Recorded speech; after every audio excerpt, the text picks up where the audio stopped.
And I thank you all. It's been a great journey for myself. Now it's time to go home with my family and start a new life. Errol Spence Jr., born March 3rd, 1990. Sometimes one fight doesn't just determine who wins, it determines who history remembers. That's exactly what happened when Errol Spence and Terence Crawford finally stepped into the ring together in 2023. For years, boxing fans debated who was the better fighter. They were two undefeated champions on a collision course, each with a chance to leave that night as the undisputed king of the welterweight division, and more importantly, the defining boxer of their generation. Crawford won in dominant fashion, and almost overnight, the conversation surrounding Errol Spence changed forever. 3 years later, Spence returned against Tim Tszyu, suffered another one-sided defeat, and retired in the ring. Just like that, a fighter who had once looked destined to carry boxing into its next era was gone.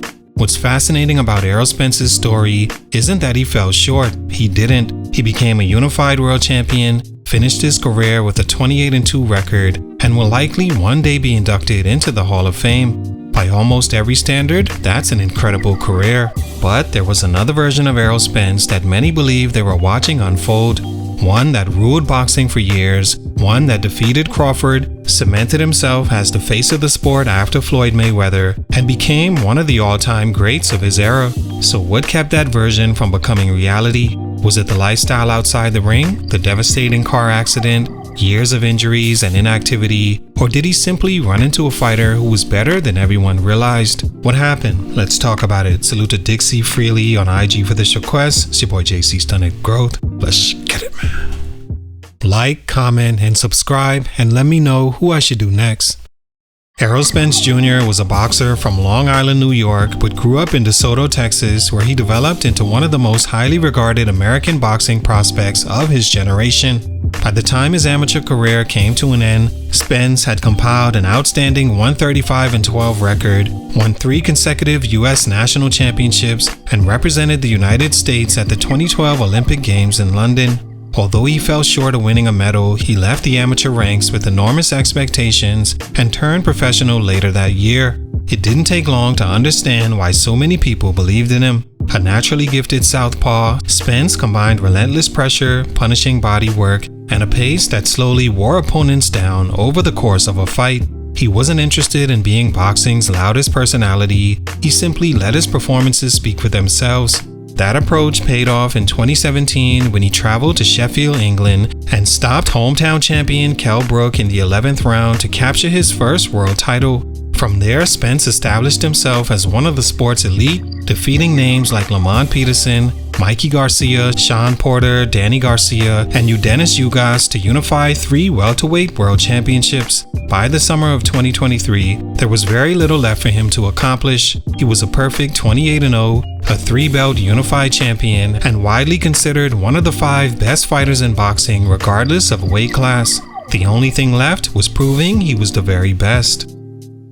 I'm looking from the outside in, but was you starting to drink a little bit at that time? Drinking helped because it made me, more comfortable. Stunt number 1, he didn't live like his biggest rival. One thing I've always respected about Errol Spence is that he never tried to paint himself as someone he wasn't.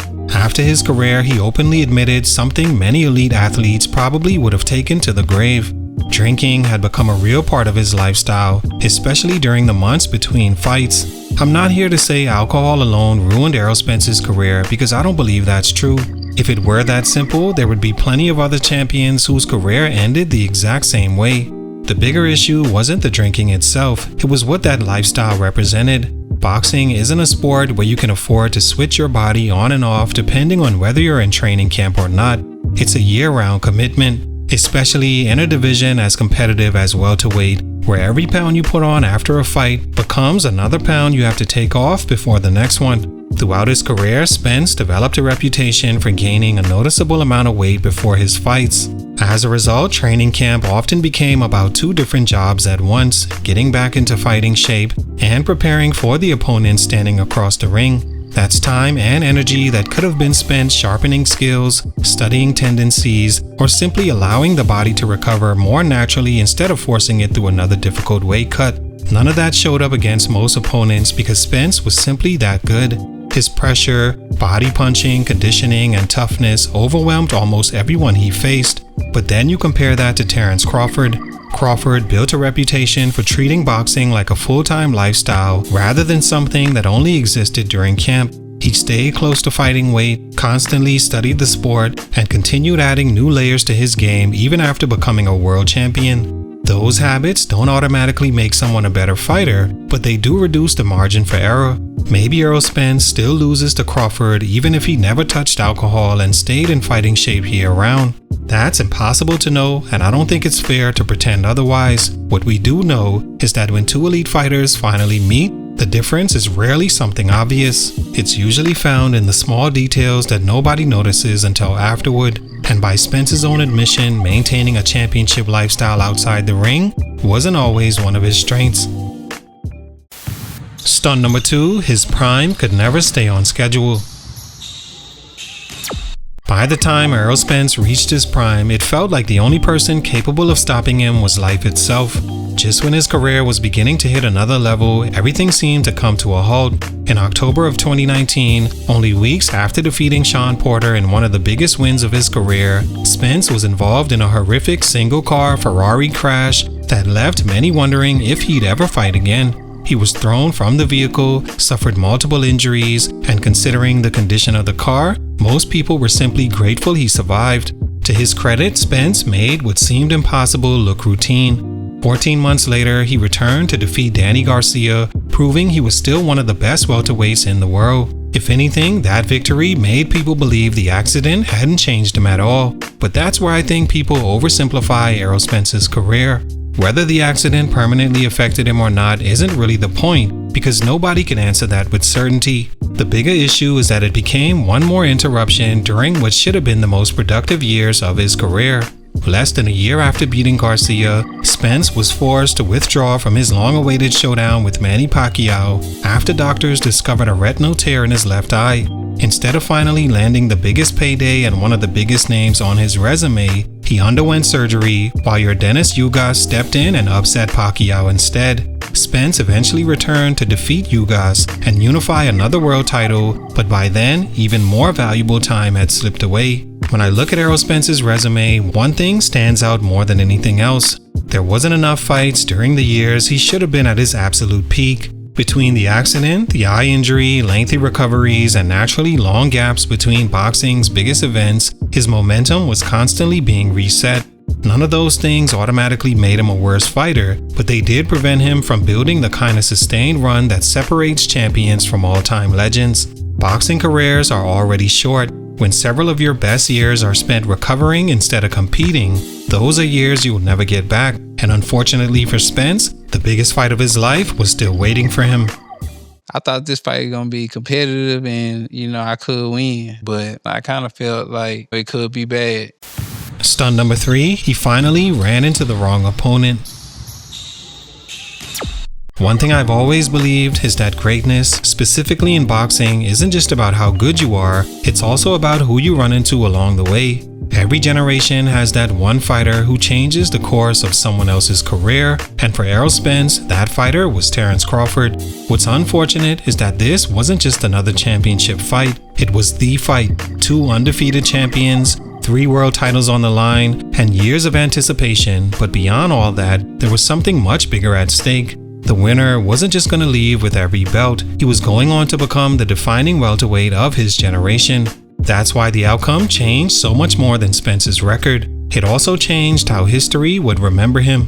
What made that loss so difficult wasn't simply that he got beat, it was how thoroughly Crawford dismantled him. Spence had spent his entire career imposing his style on opponents with relentless pressure, a punishing body attack, and an engine that rarely slowed down. Against Crawford, none of it worked. Every adjustment Spence tried seemed to have another answer waiting for it. Crawford controlled the distance, timed him with counters, switched comfortably into his southpaw stance, and never allowed Spence to settle into the rhythm that had made him one of boxing's most feared fighters. For the first time in his professional career, Errol Spence looked like he had no second plan once his first one was taken away. Could the car accident have played a role? Maybe. Some did say he didn't look like himself, and I agree. Did the long layoffs matter? Possibly. Was he starting to feel the effects of making 147 pounds? That's a fair question too, but I don't think it's honest to use any of those things to explain away what happened. Crawford didn't just squeak by Spence, he dominated him. Sometimes the simplest answer is the correct one. Terence Crawford may have simply been the better fighter that night. Unfortunately for Spence, that one night became the defining moment of his career. 3 years later, he returned against Tim Tszyu, suffered another convincing defeat, and announced his retirement in the ring. Instead of leaving boxing as the man who defined an era, he became one of its biggest what-ifs. What if he was the one to win that Crawford fight? And for a fighter as talented as Errol Spence, that may be the hardest part of his story.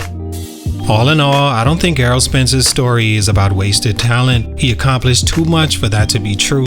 A unified world champion, an undefeated record through his first 28 fights, and a career that will likely earn him a place in the International Boxing Hall of Fame is something almost every fighter would dream of. But greatness has different levels. There was a version of Errol Spence that many people, myself included, believed was on his way to becoming the defining boxer of this generation. Instead, a combination of lifestyle choices, unfortunate interruptions during his prime, and eventually running into an all-time great in Terence Crawford changed that trajectory forever. None of those things by themselves completely explain what happened. Together, they paint a much clearer picture. In the end, Crawford became the fighter history chose to carry this era, while Spence became the champion people will always wonder about. What if the accident never happened? What if he stayed more active? What if he treated the months between fights differently? Would there be a different outcome? Maybe, maybe not. Those are questions none of us will ever have the answer to. What we do know is that Errol Spence gave boxing some unforgettable moments, never backed down from the biggest challenges of his career, and walked away with a resume most fighters could only hope to achieve. Even if he never became the man who defined an era, he'll always be remembered as one of the best fighters of it. Salute, much respect. It's your boy JC Stunted Growth, and I'm out.